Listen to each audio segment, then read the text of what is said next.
It was exactly 5:23 p.m. Beneath the deep blue skies of the Red Sea, an American F-16 Fighting Falcon was on its routine aerial patrol.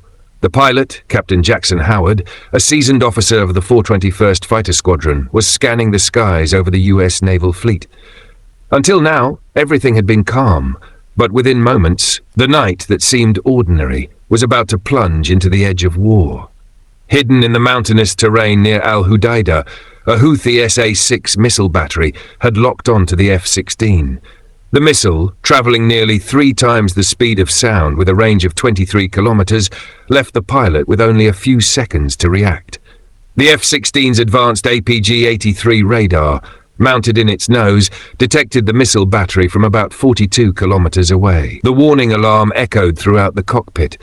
Jackson immediately pushed the aircraft into a sharp dive, descending from 30,000 feet to 15,000.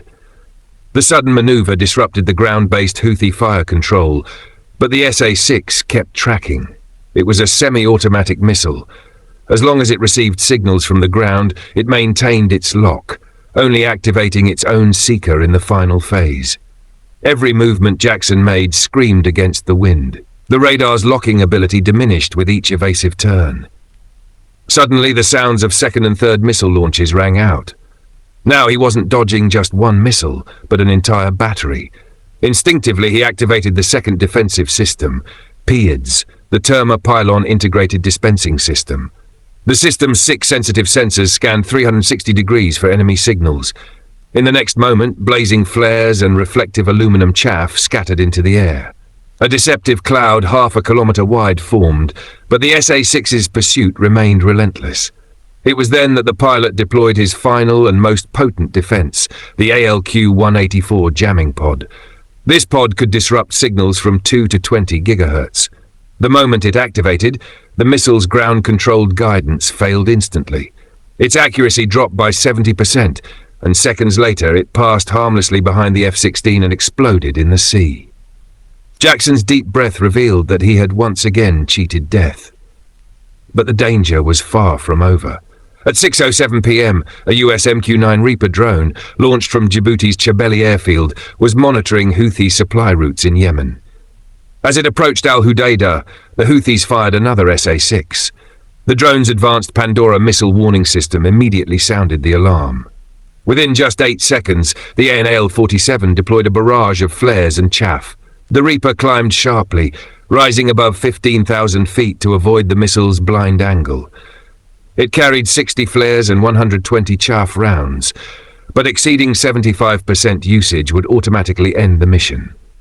The drone's ALR-69 radar warning receiver detected the SA-6 signals from 200 kilometers away and processed the data to automatically activate its countermeasures. The missile lost its target in an instant, and the Reaper remained safe. Upon returning, inspection revealed tiny metal shrapnel marks on its right wing, a testament to how narrowly it had escaped. These attacks were not minor.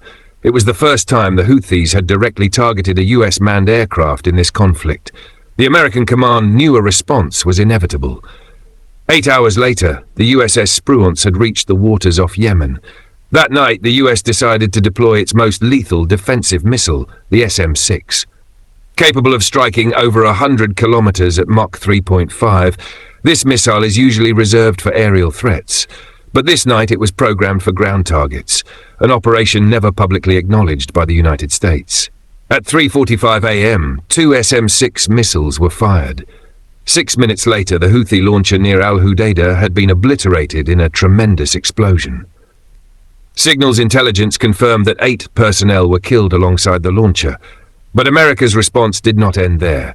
The Houthis still possessed 12 to 15 SA-6 launchers, upgraded with Iranian assistance. From 6 p.m. to 11:30 p.m., US F-18s rained down AGM-154 JSOW guided bombs. Meanwhile, the USS Gravely fired 6 Tomahawk missiles straight into Houthi missile storage depots.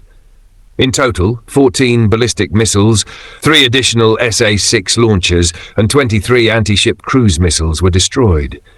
Yet, the Houthis' main arsenal remained intact. The battle was far from over, and the night over the Red Sea remained restless. The waves seemed to know which way the next strike would come. The war continued, and the hours ahead promised even greater danger.